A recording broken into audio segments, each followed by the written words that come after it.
chance, goal, brilliant. Just fantastic by Nicola Barella. And he does it, and Italy are champions of Europe. Forza Italia.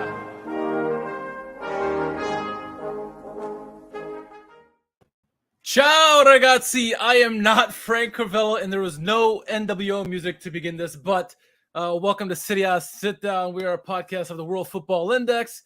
Frank's not here yet, but I'm here. Richard Carmen, I'm your host for the moment. And I'm not going to do this solo. First of all, crazy weekend to begin, right? Milan just won 2-0. Put the emphasis on Inter. We're watching the Inter game live as we speak. Inter just scored, but the goal was taken away, a handball goal by Skriniar. Correct call by VAR from the looks of the replay there, but enough of that game. We'll monitor that game during this podcast, but we're here to talk about promotions. You know, we got two teams that came up from Serie B, Cremonese one, Lecce being the other. We're going to focus on the other ones, and we're going to bring back our good friends here. We haven't talked to them in a long time. Please welcome to the show, Dom and Will from Lecce Club Fan Club UK. Hey guys. Hello. Thank you for our second call up. That's right. Welcome back. Thank you. See, I brought drinks tonight because I'm celebrating you guys coming back. So thank you. How you guys been?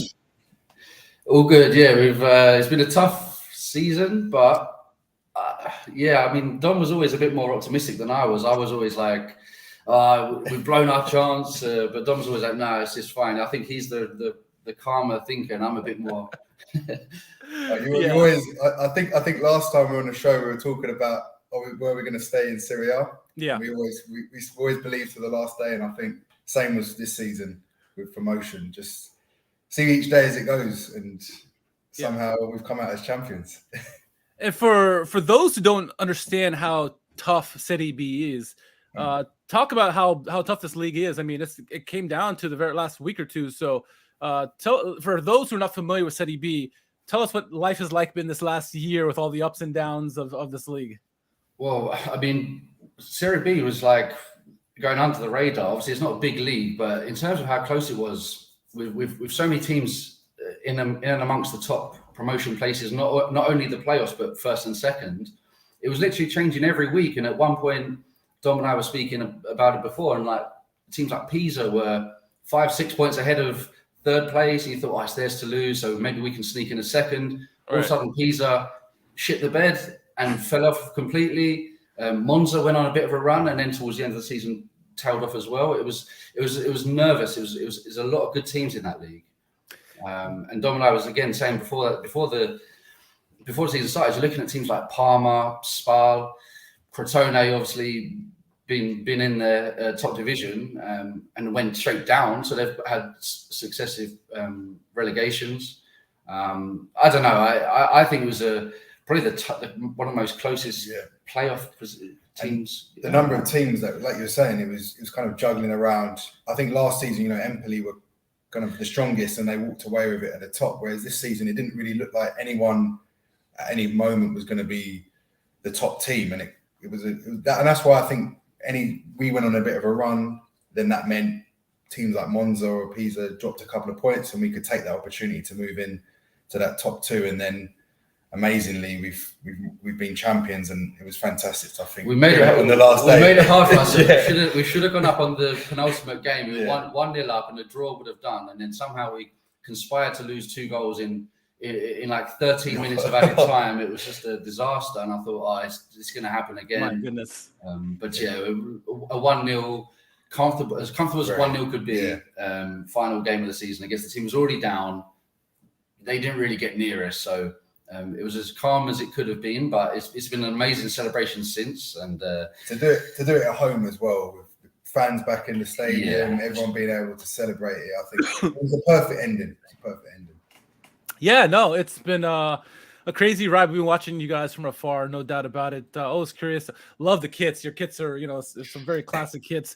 Love the orange and red, or red and yellow, I guess. But no, it's a crazy league. A lot of teams. I mean, everyone was pinning Monza as a team is probably going to come up because they have Berlusconi and Galliani money and this and that. But there's always other teams as well. And then you guys done so well this season, and Cremonese is another team that got promoted. And now we got a handful of teams here in the playoffs. Monza not looking like they're going to be the ones of the remaining teams, and we kind of talked about this before the podcast. Of the remaining teams in the playoffs, who do you think is going to come out and make it to Serie A?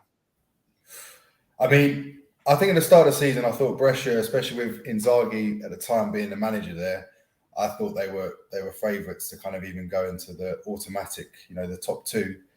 But obviously they sacked Inzaghi, and it's not been quite the same since. But my thoughts are Brescia. I think they're the ones. But I mean, I'm with you. I think Brescia have got they've been there before. They've seen this show before, and they know the kind of just how to get themselves over the line.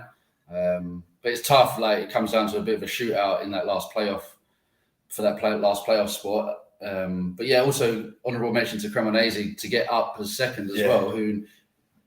I wouldn't even know where to place them in my rankings at the start of the year. Where would they finish? I thought maybe mid-table, but to sneak in a second, amazing. I'd like to see Brescia come back up, because then Carini's back, and I don't know. We'll just have to see. It's nice to have it done, and we can relax and watch others sweat now. Exactly. Yeah, and I think a lot of us liked it when Brescia was up in the league last time. Obviously, a lot of players on the Milan team that I support now, came from Brescia. And Empoli's obviously another team that, that's managed to survive and stay up in Serie A. Spezia now going into the third year in Serie A in a row they survived. And so, it's difficult making that rise from Serie B to Serie A and then staying in the league. Not only do you want to be in the league, but you want to, survive, right? And sometimes, as we see, Venezia this year, they look nice, right, with their kits, their social media, but on the pitch, they had some good stints, and then it wasn't enough. And we've seen in the past where teams like Crotone many years ago, and I forget who was year last. So some teams that just don't have enough of what to cut. You see, team like Empoli just got promoted, and now they're comfortably surviving this year. So, looking into next year, what do you see are the areas you need to strengthen so that the relegation fight is an easy one? It's an easy one, right? You don't have to worry about it. What areas do you think are the weaknesses that need to be corrected? I mean, I think I love the man. He's been a very good servant of the club, Luciano. He's done fantastically. But I think we have to start looking at the defence, because I think that's where last time we were in Serie A, the playing football from the back, that sort of thing, it just didn't work, and it cost us in a lot of games. And I think defence is definitely where we need to strengthen. But I mean, Will's been saying it. The strikers as well. Coda's fantastic, but I think we need to go for someone up there as well. Coda's one of those people who's clearly too good for Serie B, but I'm not sure he's got enough goals for a team, because you need a striker to get you in double figures for goals, and then others to chip in with 4s and 5s and whatever. I don't know how many Coda's got in him in Serie A, so we'll definitely need some help up front. I love Lucioni. Dom has kind of wheeled him into the retirement home already. He's not going to go. He'll play. Play. So I think we will need some help around him, because our defence has been a bit mismatched this season. Our fullbacks are relatively stable, but we've always had one or two playing next to Lucioni, and it changes per week. I don't think you can have that. I think you need continuity in Serie A, especially once your back line gets used to each other. You can't really afford to make too many changes. But I think we need a goal scorer for sure. But everyone's looking for that. Every team from in every division needs someone who can put the ball in the net. So who do you get? We were speaking before about, do you try and get somebody who's been in the division and has come down? So now we're looking at maybe if Cagliari go, or whoever comes down, can we steal one of their strikers if they're proven that they can hack it? But that is the tricky question now, because Serie A, obviously we know Venezia. Oh, speaking of Venezia, Inter just scored. Looks like Darmian scored a goal. It's 1-0 Inter here in the 27th minute. We'll see the goal here in a minute. But the teams at the bottom of the front, right? We know Venezia's gone.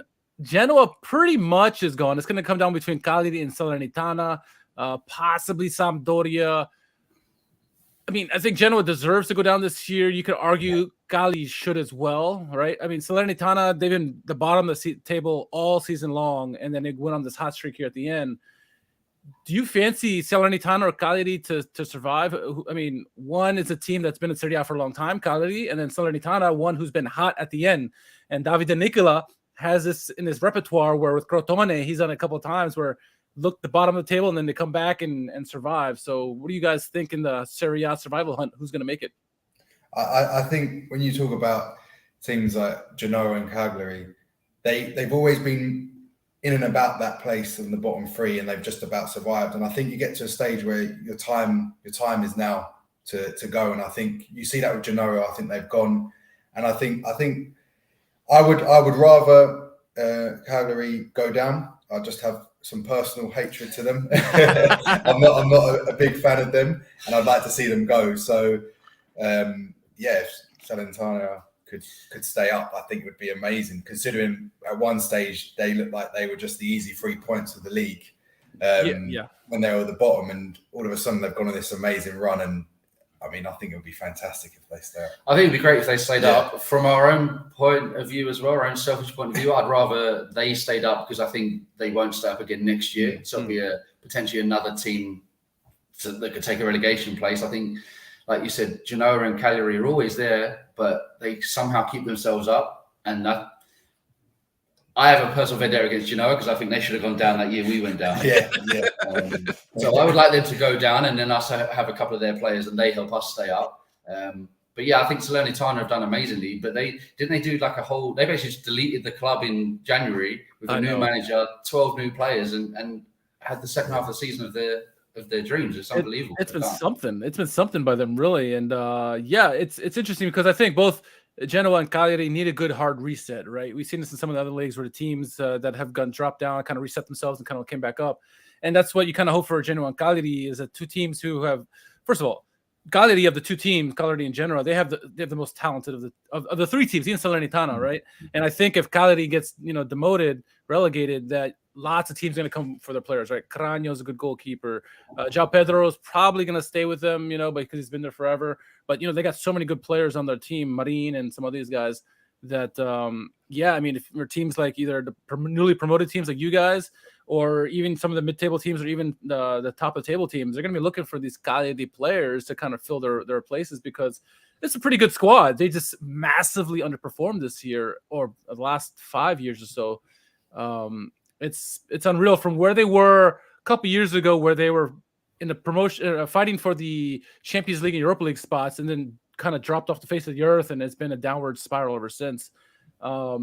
Speaking of a downward spiral, one of the questions in the chat from Dominic says, what happened to Lorenzo Luca after the hot start with Pisa? Do you guys know much about of him? Well, no, yeah, he was on fire. He was one of the top goal scorers in the first maybe 2/3 of the season, and then Pisa sort of fell off the cliff as well. I think from January they just about stayed in and around the top 2 or 3. But yeah, he was one that I thought he might fire them up. But yeah, really, really tailed off. And I think then Coda from then accelerated his goal scoring. And I mean, Strefezza as well that we had, he got himself 13, 14 league goals. But yeah, I mean, there's lots of good. The problem is how good are these players in Serie A? And it's tough, because we sit here with the Premier League teams who come up. Do they trust their strikers who have got them up to get them enough goals? And it's so hard, because LECCE could go and buy 2 or 3 players from Serie B who look good this year and think they could do it in the top division.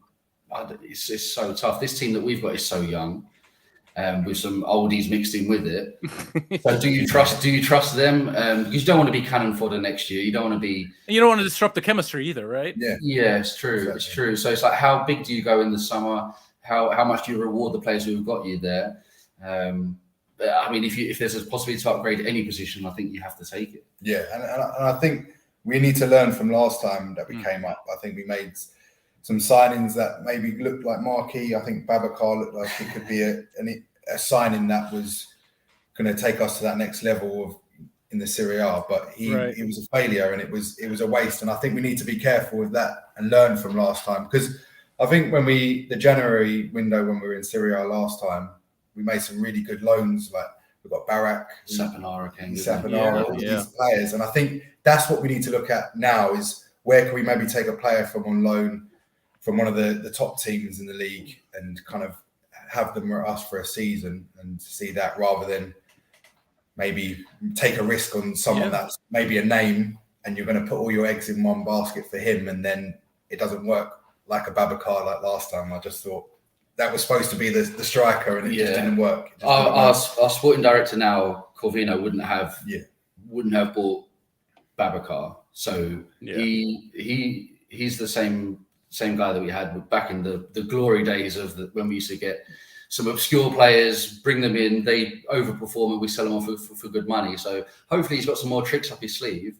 But I mean, if you can find a goal scorer, because I thought people like Lapadula this year would smash goals in left, right, and centre for Benevento, and he didn't do that well for them. No. I know he scored the other day in their playoff game, so I'm sure he doesn't really care what I think. But I thought he was one of those players, another one that was too good for Serie B, and he'd find it too easy. But I don't know. I don't want to be embarrassed next year. I think last year when we didn't go up, Dom again with his level head said we weren't ready, and I think you were right. Yeah, we weren't ready last year, and I think the teams, like you said, we've made some signings, young players that have come in, and now they're settled, and we've got quite a good core that I think are ready to show their talents in Serie A. I think you were saying before, weren't you? There's some players that probably are going to get picked up after this season in Serie A. Yeah, there's one or two players that we've got. We've got a big Danish, dashing good looks midfielder, Hillman, and I think he's already been looked at by Inter. I've seen reports of Inter looking at him. So if he's one of those where if he has a half decent season, if we stay up or go down, I think a bit bigger teams will come in for those sort of players. Dominic is suggesting that you can have Castillejo if you want from Milan because he's not really being used at the moment. So he'd come on rather cheap, I think. I saw weirdly that we were linked with Junior Macias during in the last couple of weeks. That would be interesting. I mean, he's done okay. And both a nice assist today, so I don't know if we could still go for players like that. But we'll need some help. So if Milan want to loan us some luxury players, we'll have them. Maybe Salamakers too. I mean, I don't know. We'll give you all the help. I don't know if we get in the team. Well, before I bring on our our host, before I bring him on, I do want to go back to this Lorenzo Luca situation. If he's affordable, would you guys take a stab at him? I mean, how much money do you guys actually have, do you think, going into next year? Or is it going to rely mostly on loan players, or are you going to be bringing on players a little bit of money? What do you think? I don't know. I don't think we should go for someone like Luca because we've got a player in Serie. We've got a Serie B striker in Coda who outscored him comfortably. So I don't think we need to go and fish in that pond for a striker. We don't need two strikers of Serie B standard, the certified Serie B, unless you're already making insurance for if you get relegated, you've got two good strikers for the following year, which I'd hope we don't do. In terms of money, I don't think we'll have lots of money to throw around. So I think we'll have to be quite shrewd in the market with some loan signings and maybe getting a few players on a free with, I don't know, a loan with an option to buy if we do stay up, for example. But like Dom said, our January was far better than our summer window. So let's just hopefully we've learned our lessons. Well, speaking of learning lessons, our host, he's here. Frank Carvello's in the house. Good to see you, Frank. I made it, gentlemen. Welcome back to Serie A. Thank you for having us again. Yeah, absolutely. Gotta be a good feeling getting one year in B, taking care of business, winning that league and getting right back up. Well, ciao, Anthony. Hey, everybody. Richard, boys, thank you for holding it down. Things get crazy around the home front here these days with two kids and all sorts of sports that they're in. So yeah, and we talked about the top of the cast is that not only that, we got Milan game that just ended, big win by them 2-0, right? And they really put the pressure on Inter. Inter's on live as we're talking right now. We got the game in the background, trying to update people as it goes on. Darmian just scored not too long ago, so it's frenetic here to end the Serie A, and you're drinking, I see. Well, no. I'm not drinking yet. This is for if Inter don't get the result. I'm drinking anyway. So we'll pour one when the whistle blows and Inter fail to win. although not looking terribly good right now. Inter have, certainly controlled the match. They've controlled the possession. Great chance, and I can't remember who had it that forced an excellent save from Handanovic, but Inter in control of this game so far from everything that I've watched. So they need to win. That's basically all it is. They can't worry about Milan, and Milan can't worry about Inter. Both teams got to do what they got to do, and then however the results pan out, it is what it is. But I mean, sure. Two worthy champions, I think you can say. Obviously, Inter winning the Coppa Italia this past week. They're a damn good team, no matter how you look at it. I mean, both what Inzaghi's done this year and Pioli's done. It's two magnificent job by these two managers here. And speaking of managers, going back to you guys at Lecce, how do you feel about your manager going to Serie A? I mean, you talked about last time you were up here in Serie A that you weren't quite ready. You think he's got the chops to keep you guys in it for a season or two or plus? Well, I don't know. The pause is worrying. But he's never, to my knowledge, I don't think he's had any time in Serie A before. From my brief knowledge of his CV, he's never spent too long at any one club anyway. So I don't think we overachieved this year. And he obviously took that team that didn't go up last year and has done something special with them. So who knows? And it is a young team. It's a young squad actually. So I don't think even if we started getting pummeled every week, I don't think changing managers is the sort of thing that we would. Doesn't seem really like a Lecce thing to do anyway. We didn't do it when we were struggling a little bit up last. Do you think he'll change the tactics? So what we see a lot when teams get promoted is they change to defensive tactic in the league. Now, obviously, some teams like was it Brescia the year before? One of the teams came up and they're like, "We're going to play attacking football," and it is what it is, and they went right back down. Yeah. Do you guys think he'll change his tactics going into Serie A? I mean, you kind of have to. You're playing some of these big boys like Inter, Juve. Or do you see him? What do you think he'll do? I mean, it's obviously hard to tell. He's never been there before, but it's a hard line to kind of walk, right? You can't, you want to stick with what got you there, but you also want to leave yourself wide open for 10 goals a game against, right? No, well, that's right. Yeah, I mean, we scored. Was it the second most goals in the league? Yeah, and have the best goal difference. So I hope we still have a go. We don't want to. I always say you don't want to lose a game 1-0 having not gone for it. You'd rather be in the game at 1-0 down if you are, and then lose 2-0 because you've thrown some people forward, and you get the same points if you get beat, whether you get beat 1-0 or 2-0. So I'm hoping he does sort of throw men forward at opportunities, but I'm not looking to take on Inter and Milan in a shootout, because it will be cut to ribbons. So he'll have to adjust his style. But it depends who we get in, and it depends how if we are going to be a bit more rugged and if we can sit behind the ball. Right now, I don't think that defense is good enough to do it in Serie A. So, but we might pull out 3 or 4 amazing signings, and we're able to shut up shop a bit easier, and we can nick a 1-0 win. But let's just see. Nearly a goal here in the Inter game. Yep. Wonderful save there. Lautaro just missed that there. Frank, what do you got? We've been talking a lot about Serie B, a lot about Lecce, obviously, but some of the teams that could get promoted and stuff. Jump right in, man. This is your show. Yeah, I'm kind of looking at Marco Baroni's CV here. I see that a couple of seasons prior to that, he was at Cremonese, who's also getting promoted. You might say that he might have had his fingerprints on that project to an extent to maybe help Cremonese get there. I mean, without watching too much, without being able to watch enough Serie B, I don't know the answer to that. But you have to make an assumption. These managers come in and have some influence on players, and I don't see Cremonese as a team that would have completely turned over their team over the course of a couple of seasons. So maybe, and to your point, he's pretty well traveled in his career, and he has not really spent a whole lot of time at one place. So I think Pescara over the last 7 seasons, Pescara, Novara, Benevento, Frosinone, Cremonese, Regina, and now Lecce. So.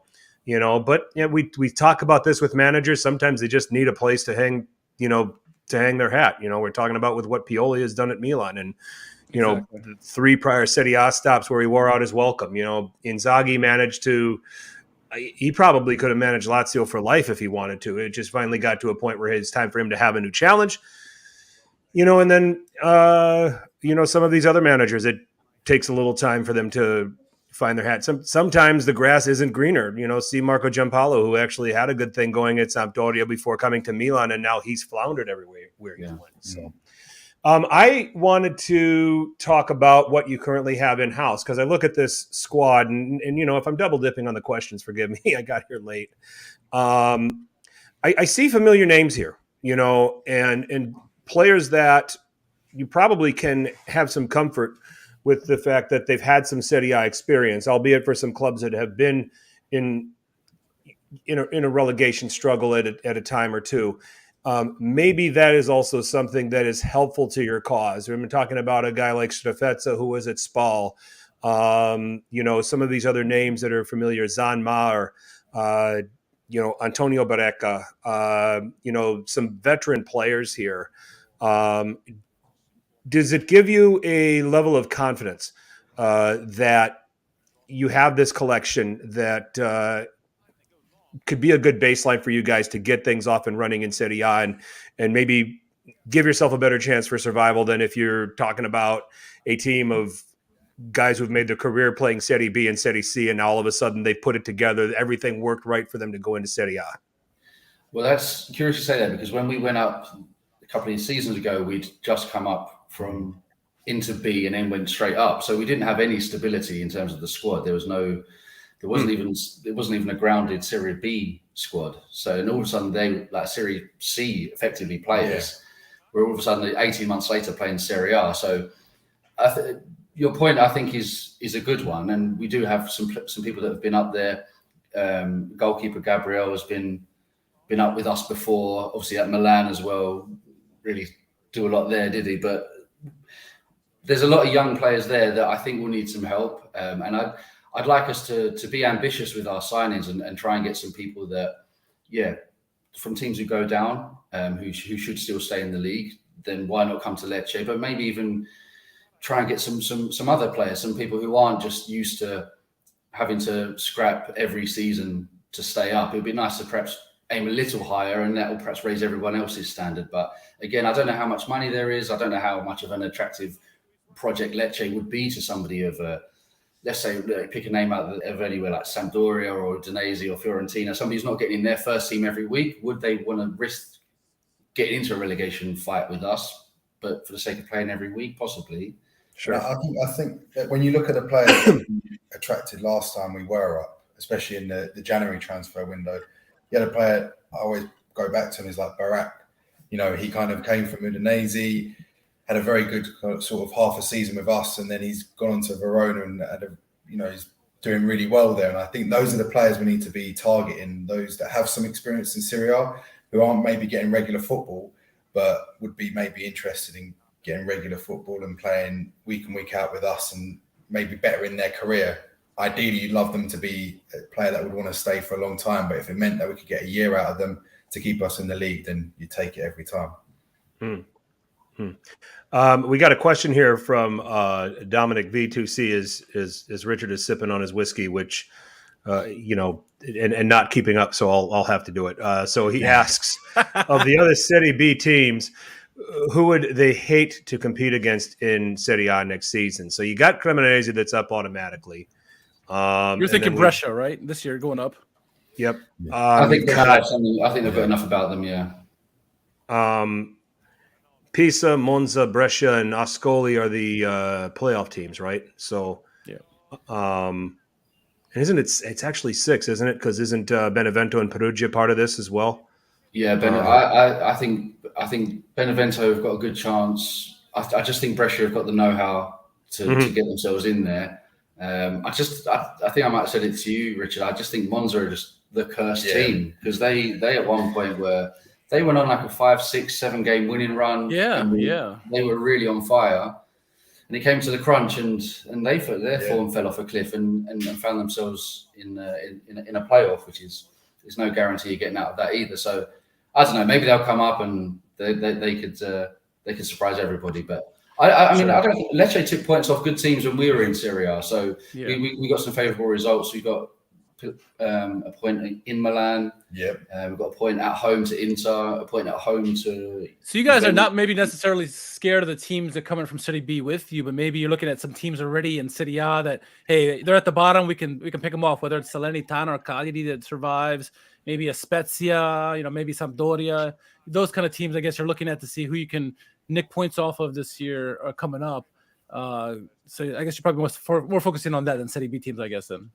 Yeah, I mean, we didn't do that well against the Serie B teams when we came up. I think we got beat home and away by Brescia, and they came up with us. Fair. I think we beat. Spal already in the league. Yeah, I think we beat them home and away. They came down with us, but Brescia came up with us, beat us home and away, and that's 6 points you've given to a direct rival. Okay, they came down anyway, but all of a sudden you put those 6 points on our tally, we would have stayed up, but that's my hatred for Genoa coming back out. I still think they should have gone down. They've had their time now. Exactly. Just because they're a linchpin of Serie A doesn't mean you can automatically stay there. Same with Cagliari. Again, you said it, Richard. They might need a reset. Yeah. Anthony asks in the chat, how do you guys think that Lorenzo Colombo played at Spal this season? You guys got to go against him twice this year. Thoughts on the Milan project over at Spal this season? Well, you look at Spal, they'd had a few more poor results, would have gone down. So you'd have to say, nobody there can really claim that they did very well at all. I mean, considering that the team that they are, and they were a Serie A team not that long ago. Yeah, they were flirting around with that relegation, and they could have easily dropped into it. So. I don't think anyone from Spal would really cover themselves in glory. Our captain of the last few years, Marco Mancosu, went there, and I thought, we've given Spal a really good Serie B player there as well, and mixed in with the other players, like you said, that they've brought in as well. They really, really underachieved, only probably more so than Parma. Yeah, Parma, who spent loads of money on, Buffon just didn't work out. At one point, it wasn't even their first choice goalie, so. Yeah, there's a lot. It's tough when you send players out on loan to Serie B, because if they don't come up, they're kind of like lost in the wilderness. Yeah. And for a team like Spal, they should have come up. They should have held themselves a lot better in the league than they did. So how did anybody do there? It's almost impossible to say, to be honest, because they massively underachieved. They did.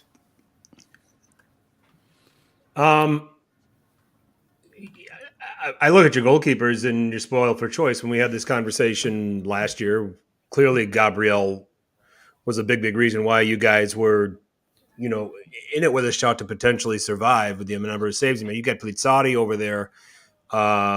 He's a Milan. I believe. Is he a loanee? Yeah, we got him on loan. Yeah, because Gabriel and our second choice goalkeeper had an injury scare, and he had to come in and play a few games, and did fairly well for a young kid coming into a tough situation. So hopefully we can keep him, and maybe, like you said, if you can give us another couple of Milan hot shots, exactly. We'll take it. You can have like the guy said, you could have Castillejo. So we'll give you him, and then. I don't know. I have to see what's the right. No, I don't. I don't know. I don't think you'd want him. So can't have Leao though. Yep. Yeah. So we talked a lot about Serie B. You guys fancy talking some Serie A? Yeah, happy to. Yeah, absolutely. Great. A lot of crazy games this weekend, Frank. Obviously, there's a game going on right now. It's halftime at Cagliari hosting Inter 1-0. The lone goal by Darmian in the 25th minute, but. Lots of games this weekend. Salernitana was in a crazy game to start off the weekend. Frank, do you want me to take this off? I've talked enough. Do you want to take this? You're doing great. Okay. Then. Well, I'll say Empoli hosting Salernitana in this one. A lot in stake for Salernitana, trying to survive the league. Did not start off well. Former Milan man Patrick Cotrone scores in the 34th minute, makes it 1-0, and looks like Empoli are in cruise control, but. Bonazzoli, one of the goals of the week, an overhead bicycle in the 76th minute, makes it 1-1. Salernitana get a point in this one, and all but effectively eliminates Venezia with that point there. Moving on, Hellas hosting Torino, goal scoring, wonderful goal, a lot of goals this weekend, beautiful goals this weekend. Brecalo, one of them in the 19th minute, off the crossbar, 1-0 Torino. And honestly, that's the only goal in the game. We had a lot of chances both ways in this game, but the lone goal came from Brecalo. Torino wins 1-0 on the road. A goal-scoring fest came from Udinese Spezia, 2-3. Goals from Verdi, Giassi, and Maggiore were enough to oversee Udinese, who got goals from Molina and Mari. 3-2 Spezia win, maybe solidifying their Serie A for a third campaign. Actually, I know they survived. I know it survived because they tweeted it out, right? 3 years in a row, they said. One of the shocks of the weekend, Roma hosting Venezia. Venezia got the goal early with Okereke, a team that's going to be relegated next year. But Roma, 46 shots, Frank. 46 shots. Only got one through Eldor in the 76th minute. Boys, when's the last time you've seen any team score give up 46 shots in a game? That was unreal. What is going on there? It's astonishing. They woodwork about 5 or 6 times as well. So should have been more goals. This wasn't their day. I think we all played for Roma and took a shot in that game. Yeah. So looks like you got the support of Six Lack here. He says Lecce will stay up next season. We hope so. We hope so. Love the confidence. Absolutely. Speaking of confidence, Sassuolo has it at the moment. They were on the road to Bologna. Scamacca scored 2 goals in the 35th and 80th. Berardi would get one in the 75th. They would win 3-1. Orsolini consolation penalty at the end, but not enough. Sassuolo big win on the road. I guess it's a big win. They're in no man's land at the moment. Napoli, they're playing Genoa. Genoa all but pretty much relegated. We figured Napoli would come in there and handle business. They did. He had goal from Osimhen in the 32nd. Insigne missed a penalty, gets called back for an offsides by Genoa, retakes it, scores it in the 65th, fitting swan song for him. And then 81st, Lobotka, coast to coast, one of the goals of the week there. 3-0, Napoli trounced Genoa, all but ending their Serie A campaign. A game that ended not too long ago, Milan hosting Atalanta, a ridiculous game there. 0-0 at halftime. Milan needing 4 points in the last 2 games. Looked like they're on their way for a draw, but then in the 56th minute, Leao, as he always does, wonderful goal. Assist by Messias, by the way. 1-0 there. And then in the 75th minute, one of the goals of the year, Teo Hernandez in a crucial moment for this team, coast to coast, going through entire Atalanta team, scoring a goal. 2-0 Milan get the win. And obviously, a game going on currently is Inter on the road to Cagliari. Darmian got the goal there. So, boys, where do you want to start? Frank, you're the one catching up here. Where do you want to start? Yeah, I mean, I'll just get it out of the way. Teo is the goal of the week, even with goal of the year, and yeah, in the discussion for goal of the year. I like Bracolo's goal too. Napoli, nice to see the support and the sending off for Lorenzo Insigne. That was a highlight of the week. Obviously, the penalty and the circumstances around it, the encroachment and giving him a chance to retake it. Was there really encroachment, or were they just saying, "Come on, this is"? And that would be yeah. And that would be rotten because against an opponent that's trying to fight for survival. Genoa go down. Plenty of players on that Genoa team that, in my opinion, aren't going to have trouble finding work in Serie A. Chief among them, Manolo Portanova, and I guess it was brought to my attention, Scott Monroe brought to my attention that he is under investigation for rape. And I think he has a court appearance in the summer that will determine whether or not, things are going to go further and, further criminal action. I have not looked into it, but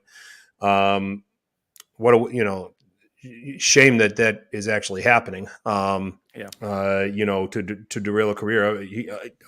A guy that I'm, touted a lot here on this podcast with how multifaceted I find him to be as a player. There's some players certainly that Genoa also brought in just in the effort to try to stave off relegation that I think have some quality to them. Some decent defenders that might be able to be of use at some other places. Østegård, who they brought over from Brighton and Hove, was reasonable. Sylvain Hefty came over from Young Boys as a fullback. So some pieces there. And this Albert Gudmundsson's useful. So, not only is Genoa going to go down, but they're going to lose a lot of these pieces, which suggests to me that it might take them more than a year to come back up. because I just can't see a lot of these players wanting to stay down and try to fight the good fight of getting back up after a season. I don't think there's a lot of loyalty with many of the players that have signed on. And I think that the Grifone are going to find it really hard next year. That's the early shot that I'm taking as far as Serie B. They may not come straight back up. So that's something that we'll keep an eye on. Spezia staying up and surviving. Sassuolo winning the way they did. We'll find out next Sunday if it has to come down to the final day, if Sassuolo really care and really are wanting to finish off that strong, or if Bologna is on the beach. So, and that this result is a little bit more of an outlier. Really, really hard to get interpretation from results when you get to match day 37, where teams that are involved here that have literally nothing to play for, and trying to gauge, how invested or otherwise they are in trying to finish the season with wins, or, is it that much more important to finish 9th instead of 10th, among other things. So good week, another good week, match day 37, Milan on the brink, Inter and then I'll touch on this game from what I've watched. Really complete control from Inter. Goalkeeper for Cagliari keeping them in it. The post keeping Cagliari in it too. Lautaro had one off the upright. Cagliari at some point, looking at their substitutes bench, I don't know what you guys think. I would have Keita Balde coming on, and I would be bringing off Dalbert, and I would get to a 4-3-3, and I would try to see if I could have João Pedro and Keita Balde creating some range here and trying to see if they can get Skriniar, De Vrij, Bastoni off balance a little bit, to create some things. I think that Dalbert has been eternally useless here in Serie A, wherever he's gone. And did we lose the Lecce boys? No. Just okay. You're being okay. silly. So that's the substitution that and Cagliari need to get something here. They're flirting with going down. They can't go down after today if I understand this correctly. They're only because are they still 2 back of Salernitana? I think so. Yeah. I mean, but they're all but gone. Really. Yeah. So, but they go into the final match day at home against Venezia, don't they? Is that right? I believe so. Yeah, I believe so. Okay, so they go to Venezia, in fact. So you'd like to have the comfort of having the points now. So, but if they're 2 back of Salernitana. So if they, so they'd like to get the win here. They'd like, but right now the shape and the way they're going about doing it doesn't work. I get why he's coming out kind of in a 4-3-1-2. You want to deal with Barella, you want to deal with Çalhanoğlu, coming through the midfield, and you want to maybe match man for man, but it doesn't, you're asking Dalbert, who's really a wing back, to now play narrower in a defensive midfield position. It doesn't work. So make the change, go to the 4-3-3, try to put some pressure on Inter. It may not lead to goals. It may lead to Inter countering and making it 2 or 3. But at this stage, if you're Cagliari and you're trying to survive, you got to do something.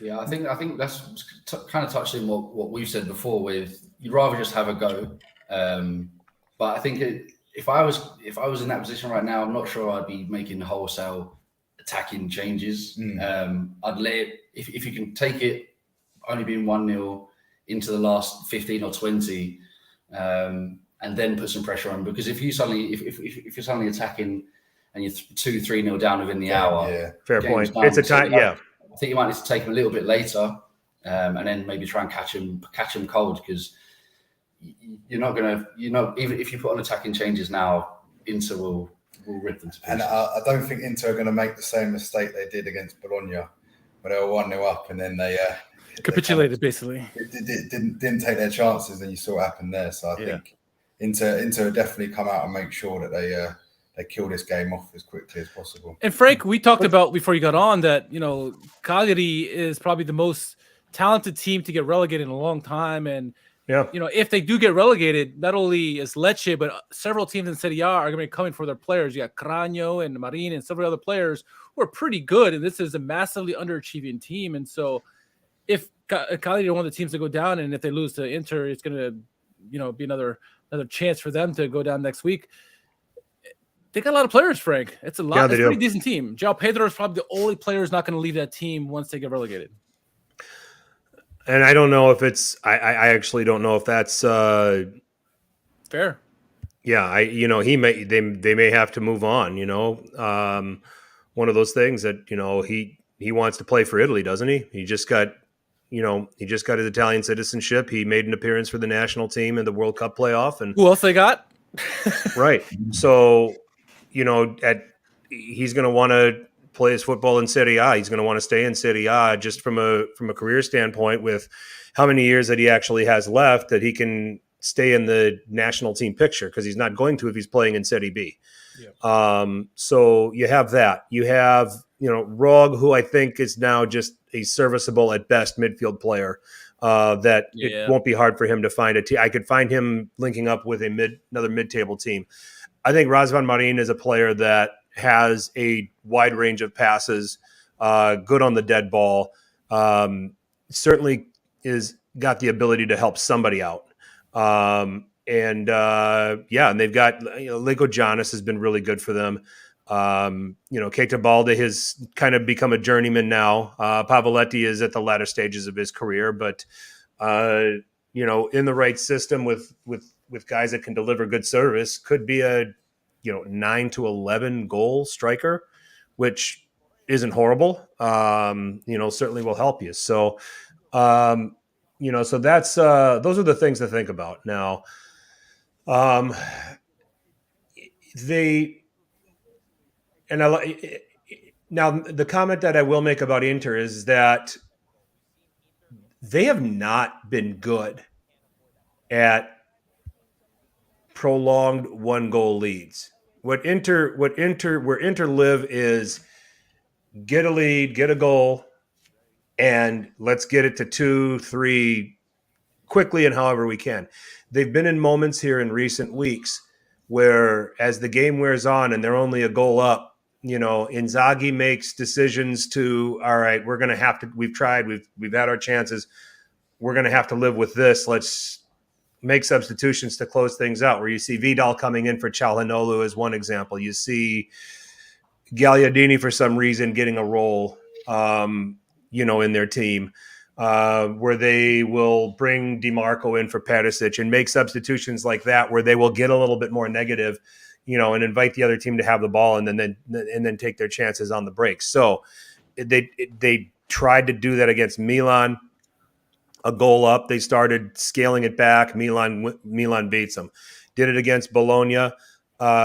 Decided to try scaling back and hang on to the 1-goal lead. Bologna beats them. So if this game stays 1-0, the combination of that theory about Inter plus our conversation about what Cagliari can do in terms of changes that can positively affect things for them, this isn't over. Inter need that second goal, and they need to get it quickly.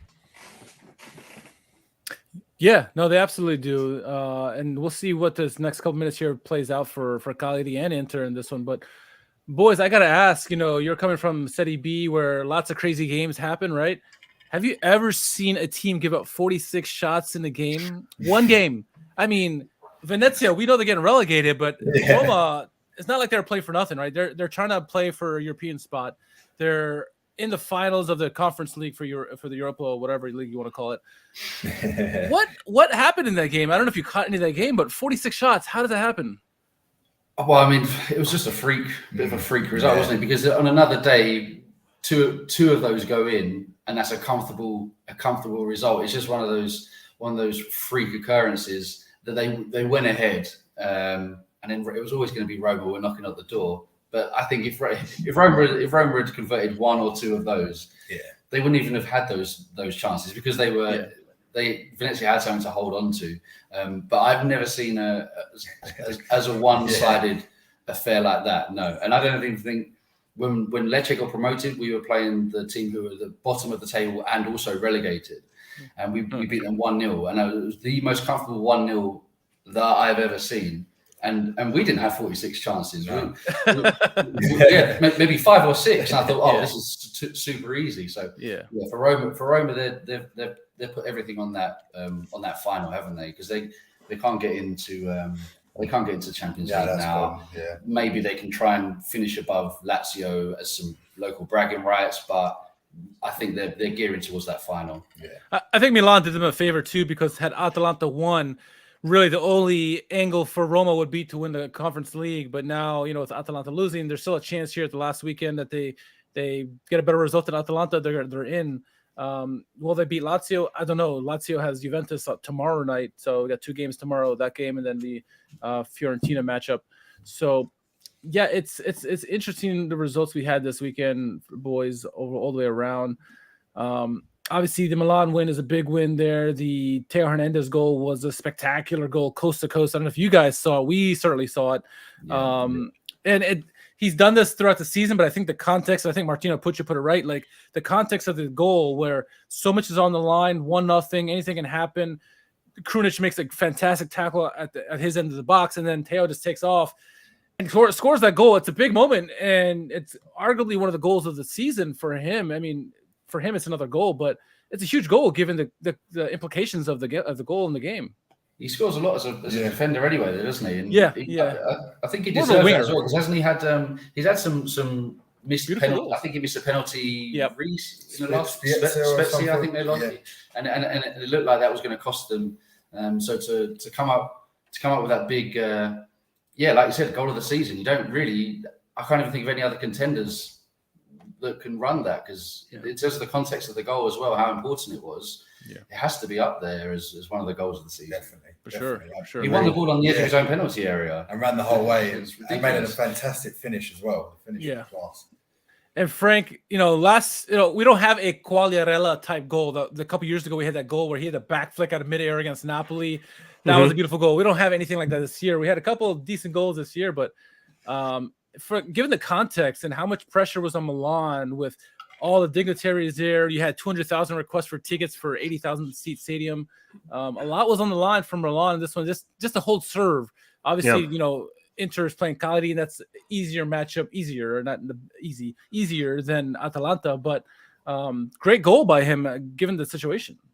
Yeah, I mean, overall for Milan, I thought it was a good, efficient performance. Yeah.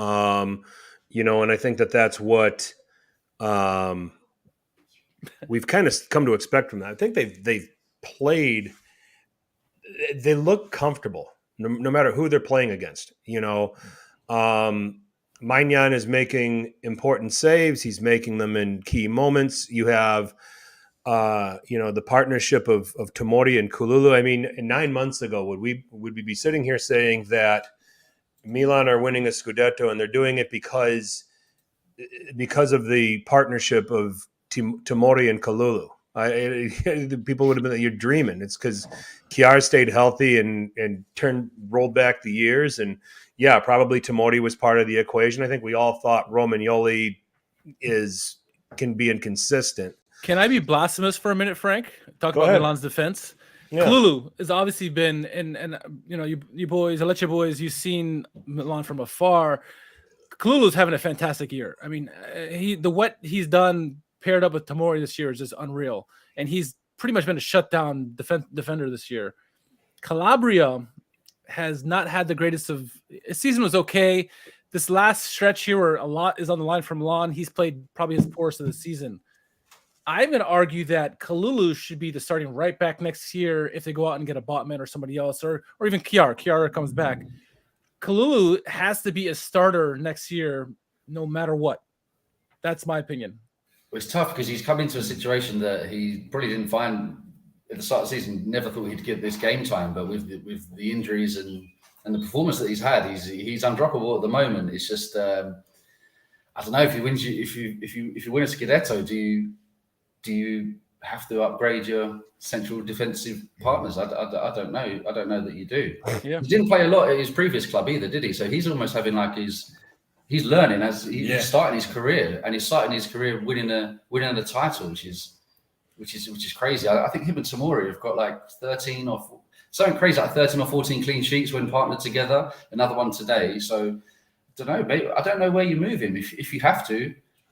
Like you said, Sven Botman, I think he's going to come in, and maybe one other. I don't know. I don't know whether you push him to right back or you just say someone else has to. Someone else. Yeah, it's your place to lose now. Yeah. Frank, what are your thoughts? I agree. Kalulu's career is getting started. And I think that, no, I don't think, if he's finding form, playing as a center back right now, if it ain't broke, don't fix it.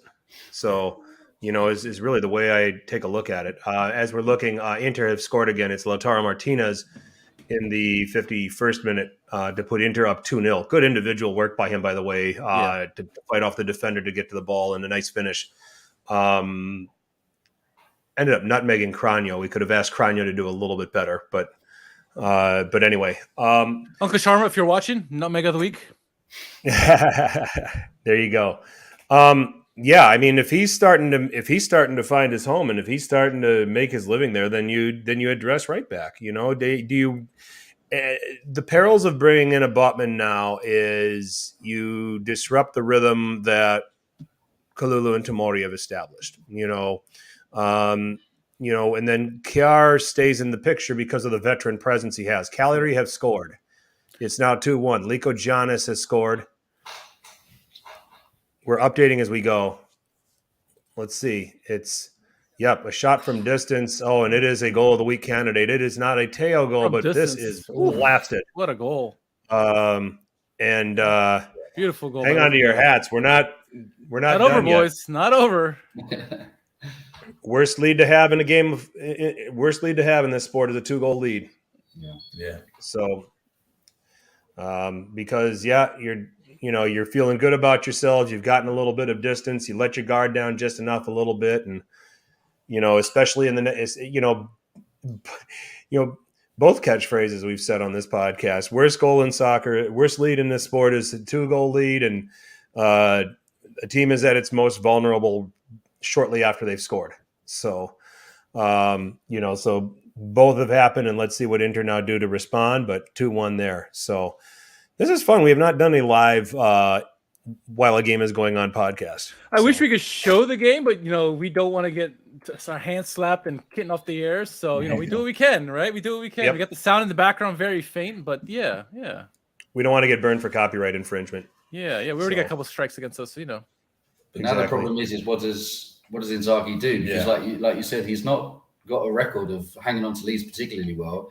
At Lazio, he was known as a really attacking manager. So do you try and catch Cagliari on the counter attack, or do you shut up shop, or do you throw on a striker, or try and grind it out and bring on Vidal to work around that? It's tough because 2-1 is tough, especially against a team like Cagliari. They're going to be playing dirty or playing for set pieces, making it a bit more of a dogfight because they've seen that they can get at Inter now. It's a tough one with 30 minutes to go, and they're in front of their crowd. They're playing for their survival, their lives. This is a tough match now for Inter. Yeah, no, 100%. And we're talking about now. There's Keita Balde, but it was like for like as Pavoletti comes off. 35 minutes to go. And then Nandez in for Rog. So now you got. And I kind of like it. Nandez can do a little bit of everything for you in midfield.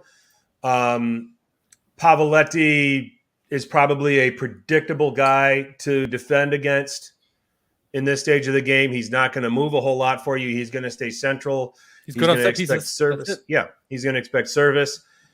Now you got a Keita Balde who's going to run around a little bit and help with João Pedro's help. They're going to try to pull apart that back three to open some things up. So I like the changes. I like the changes. It gives Cagliari an air of unpredictability when they attack now. So let's see if they can find that, and let's see if they can start giving Inter some problems here.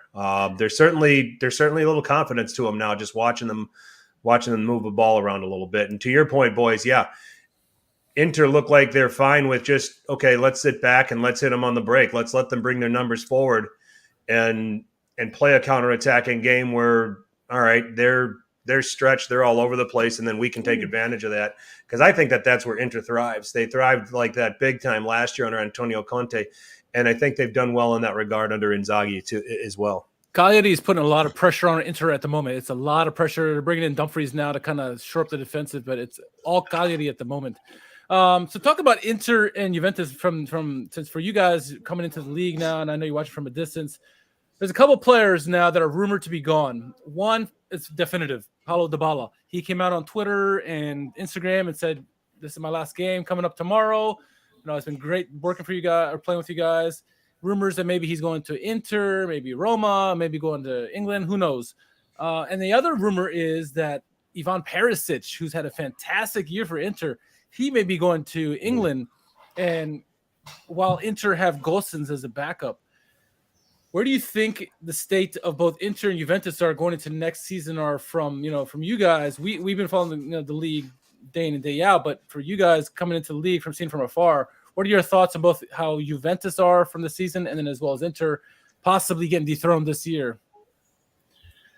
Juventus, I think, have got a lot of work to do. Much more so than Inter. Inter at least have an identity, whereas Juventus is a culmination of lots of different managers, players, lots of different ideas that have been trying to be installed in them over the course of those managers, and then they've gone back to Allegri, and he's doing Allegri stuff, isn't he? So I think they're in a bit of a predicament, to be honest, because they're an aging, more of an aging team. That defense as well for them, it's aging. It's De Ligt, I think, is maybe finding his place now, but it's not been a great season for them. And I think Vlahovic was a fantastic signing, but there's definitely work to do there. And I think Juve aren't the same team that they were a few years ago, and I don't feel that they're necessarily going to be competing for the Scudetto next season with Milan and Inter. I'm sure Milan and Inter will be your two teams again. But I think with Juventus as well, I was speaking to some Juventus friends, and they thought their Champions League knockout game against Villarreal was going to be a walk in the park, and they got embarrassed there. And I think we both watched the Coppa Italia final in midweek, and Allegri wasn't happy, and I think that just kind of showed the pressure that he might be under. I think Juventus is a team that probably expects a lot, and it's going to be an interesting summer for them, especially. I think Dybala's been a fantastic player for them, and for him to be leaving, I wonder what they're going to do about that. Well, I mean, I think they've got, and we've talked about it here on this podcast for weeks. They have to change culturally. They play this Stone Age football tactically. That comes from the manager, though, right? And that does. It comes down to the manager. But it's where your creative players this is where creative players and attackers go to die. I mean, you only need to look at Vlahovic's production since joining compared to what he did at Fiorentina. Now, there can be an expectation that it's going to be different when Federico Chiesa comes back because he brought some dynamics to that team that they have not been able to replicate with anybody that they have. So, you got that one thing. I mean, what we talked about last week on our podcast was stop buying the same midfielder and putting that person in every midfield position in your team. Well, let me say this on that note. The heavy rumors are that Pogba is coming back and Di Maria might be joining Juventus. What are your thoughts on Pogba? Does he kind of a similar model to what they have? He's an aging player. Okay, so at the cost of whose career you're going to do this for? I mean, okay, you want to bring in a name, hopefully, to further stunt Manuel Locatelli's growth, for example.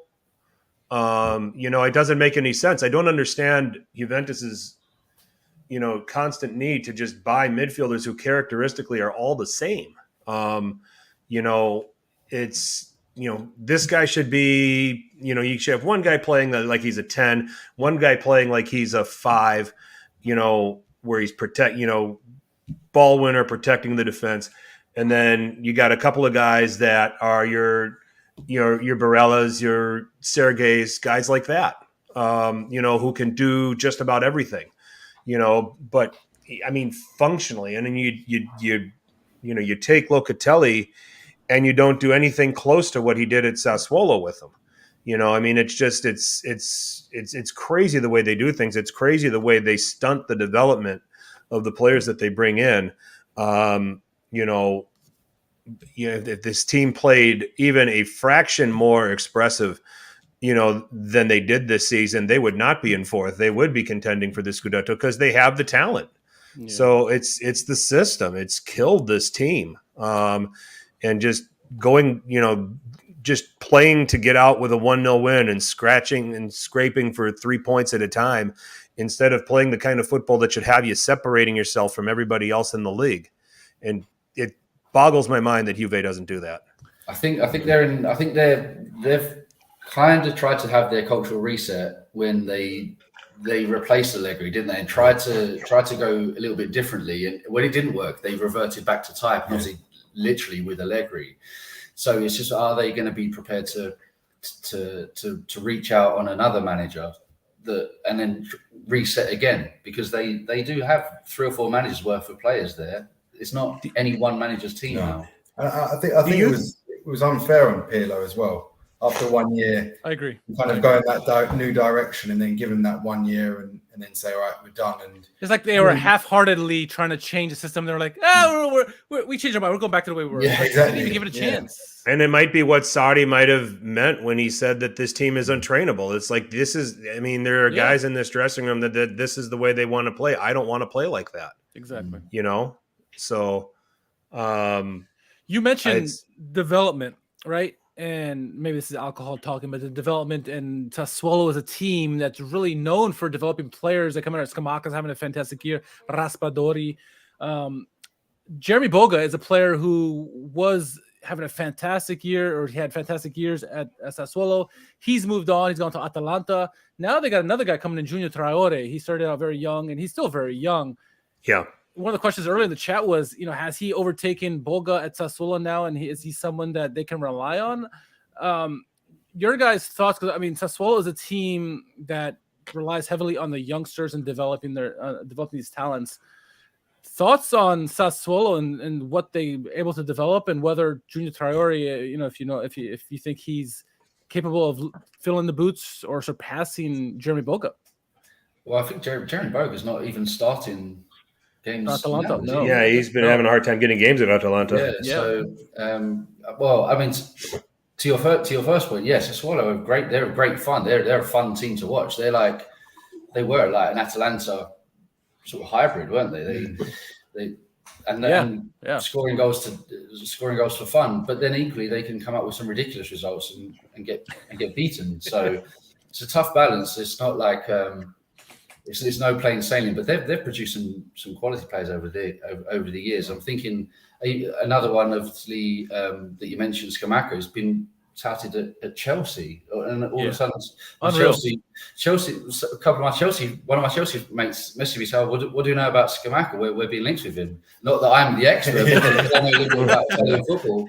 And I was like, to be honest, I don't really know where he's come from either, because he's sort of just emerged, hasn't he? And having a wonderful season. But can he do it long term, even if he stays at Sassuolo, or does he move on to another league completely? And it's tough. They do have a good system of doing things there, but they're always going to be cherry picked. It's like Atalanta used to be. Where Scamacca is very much like Belotti was a few years ago, where Belotti got this big goal year, or 29 goals or something. Everyone's like, he's world class. It's like, okay, this is one season. Let him do it over multiple seasons. See if it's world class or just a flash in the pan. And it turns out being a flash in the pan. He's a great player, but he's not world class.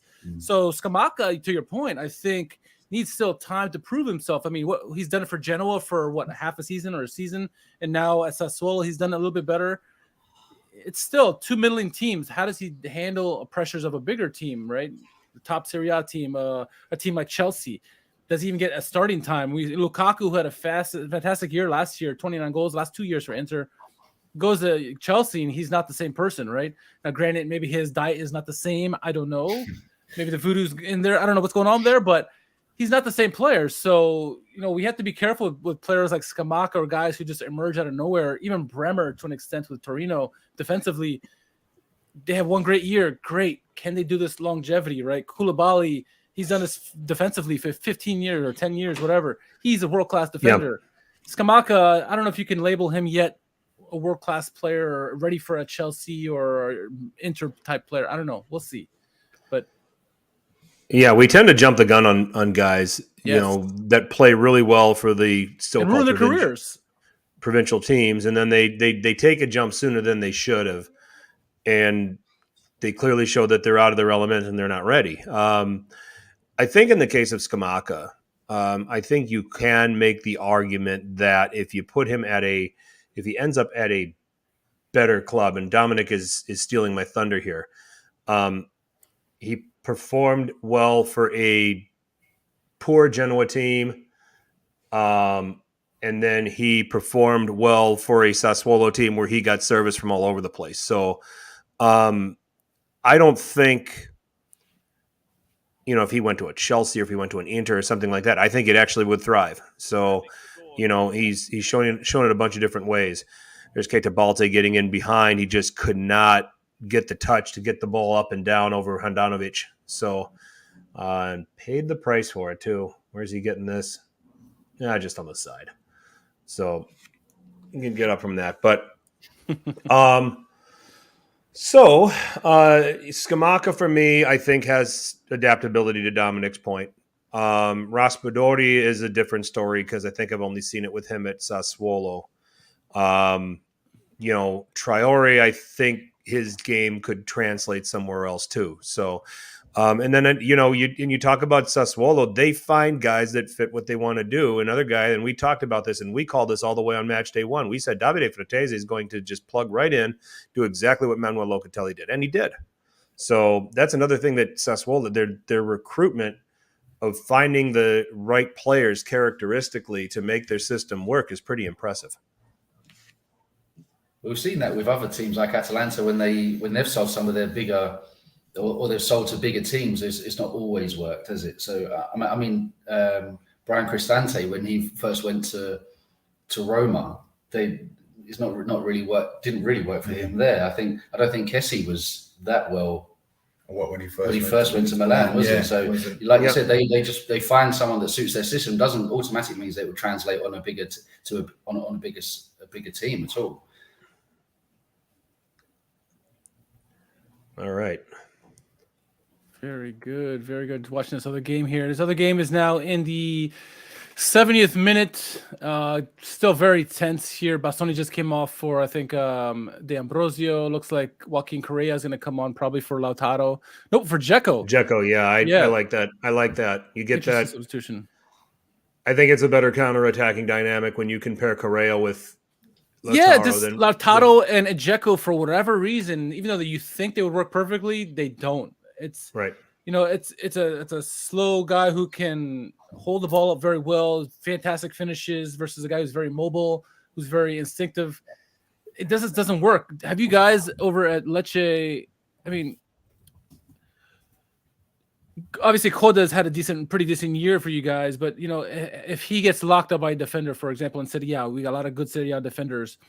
Do you guys believe that there's some of the other players can come in, jump in, and take the lead?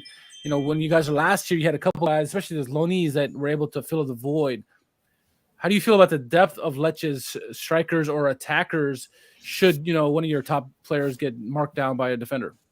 The problem is having enough strikers that you've got your ones who are starting and then the others who are on the bench. How many do you accumulate? Because you can't keep them all happy. We've got a young Spaniard, Pablo Rodriguez, who's everyone at Lecce loves him. He did fairly well last season.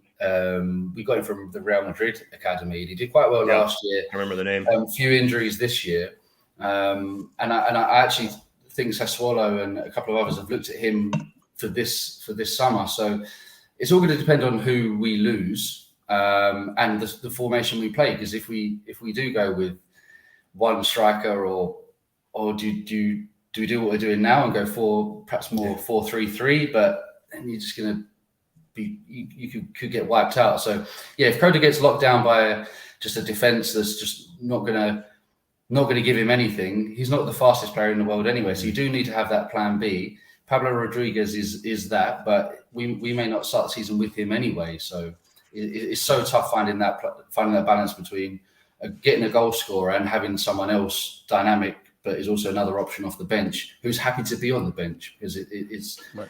Keeping the squad happy is it's the hardest thing, isn't it? Really, 100%. especially now you're in Serie A. Everyone wants to be out there playing, especially if you're playing against top teams like Milan, Juventus, Inter. You want to be playing in those games, so it's going to be tough to keep everyone happy.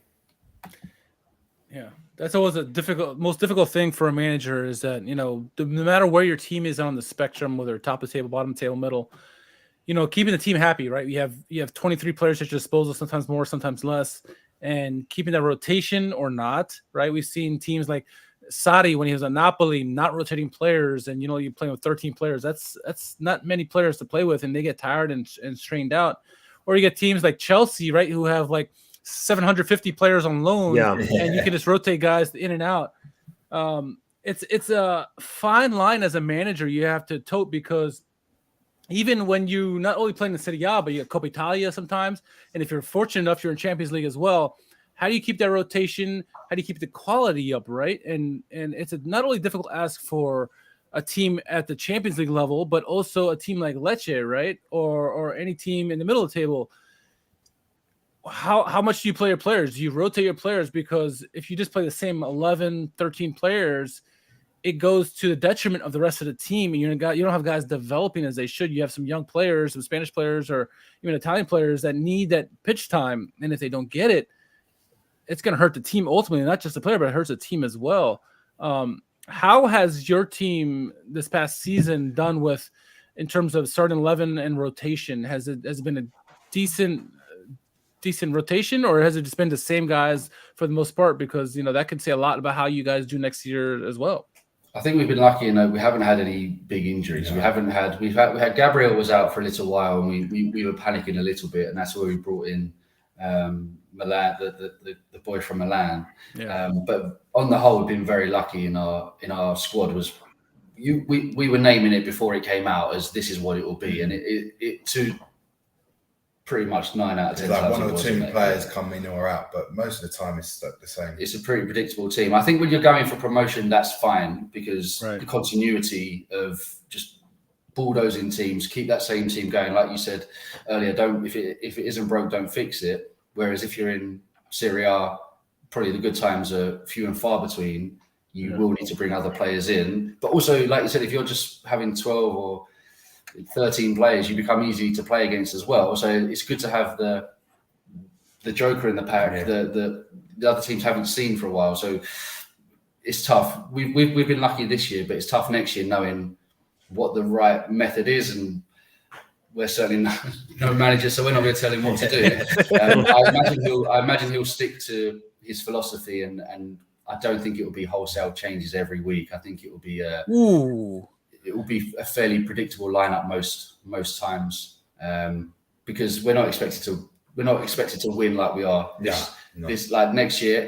Every point is extra special, whereas this year every point was, if you drew a game, we were furious. So you're going to need to take some guys out of the firing line if they're getting a hard time. But yeah, hopefully we have a big enough squad that we can replace players if we need to. But right now we're not ready. We definitely need some help. Well, could I ask you a question? Please. As Milan fans, one thing I'll just look when I watch you guys. You obviously got Giroud and Ibrahimovic. You're sort of two main, and Ibra must be at the end now. Surely, I don't know how this guy is amazing. Yeah. And Giroud, I mean, he's a fantastic player. But where do you think your striker? Because I think that's your next thing. Would you agree that's your marquee signing in the summer as a striker? Have you got anyone in mind?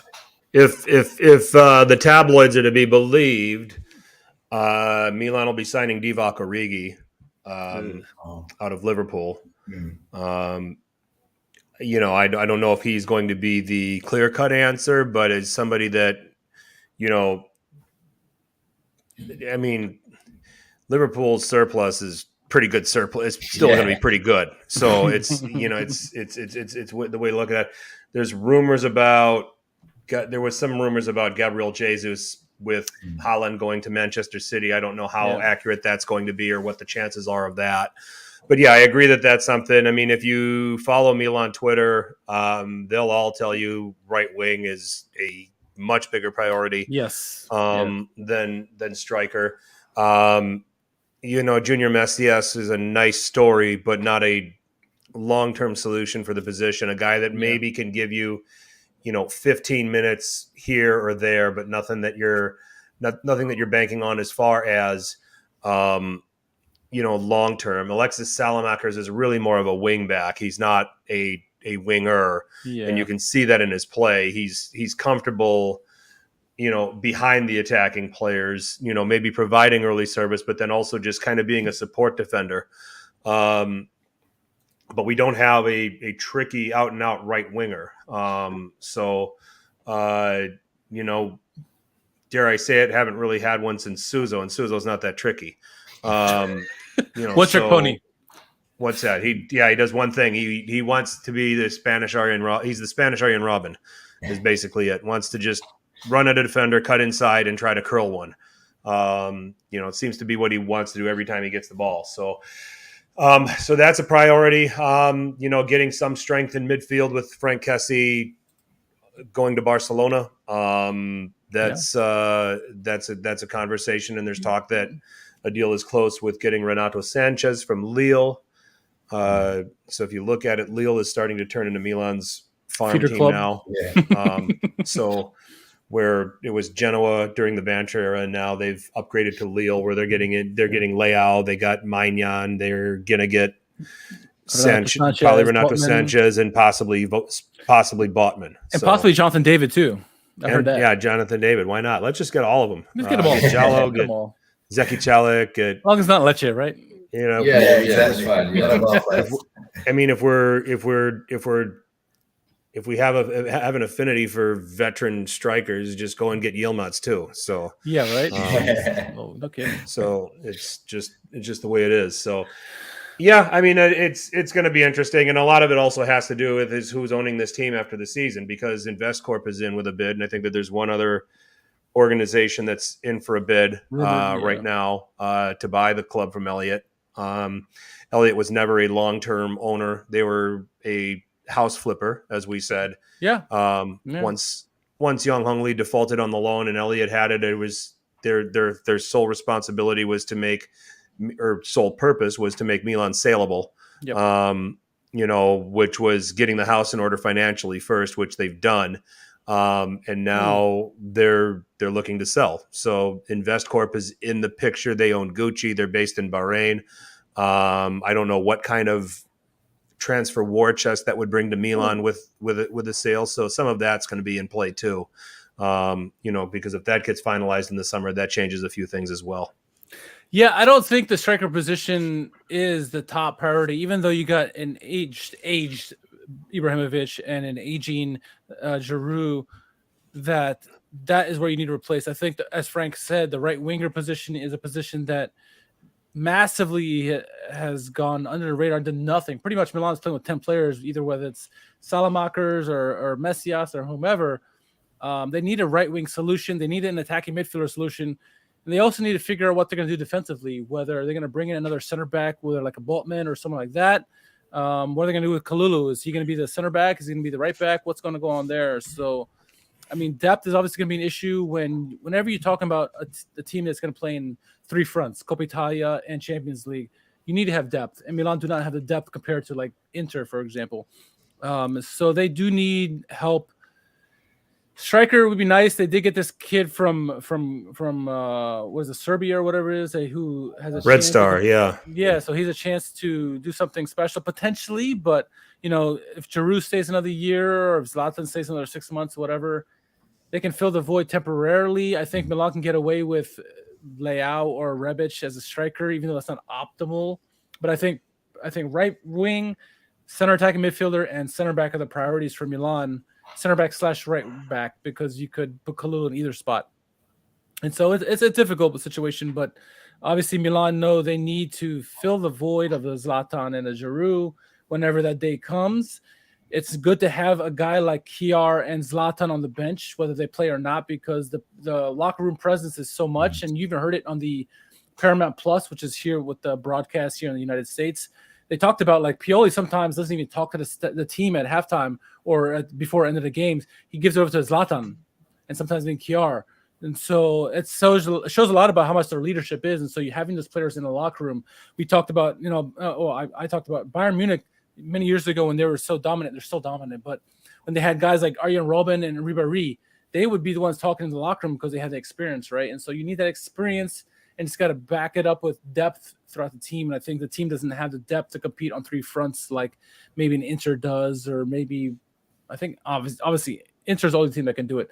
Napoli has a potential, but they're set at striker, and Milan aren't quite. So it's a lot to be determined still yet. It's a long way ways, and Inter almost great scored chance there. Yeah. Inter almost scored there. So anyway, we know your guys' time is precious. We appreciate you guys joining us for your second cap.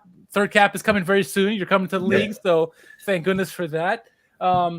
So for those, you're not on Twitter, right? You're not on Twitter. So tell our viewers where, first of all, tell us about you guys, tell us about your fan club, and then tell us where we can find you in social media.